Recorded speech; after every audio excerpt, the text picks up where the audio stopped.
της τριάδος εφανερώθη προσκύνησης, του γαργενήτωρος η φωνή ως εμαρτύρηση, αγαπητόν σε Υιόν ονομάζουσα, και το πνεύμα ενίδη περιστεράς, ευεβαίου του λόγου του ασφαλές, ο επιφανής Χριστέ ο Θεός, και των κόσμων φώτισας δόξασι.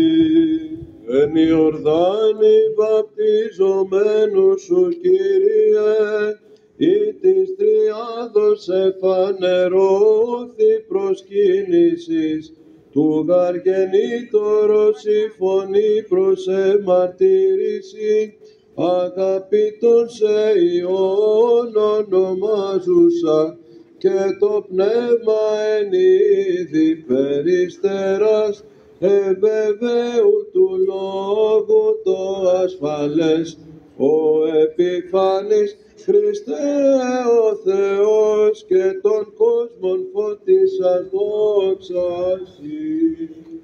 Επιφάνης ημερών τη οικουμένη, και το φως σου, Κύριε, εσημειώθη εφήμας, εν τη γνώση υμνούντας ήλθες εφάνης, το φως το απρόσιτο.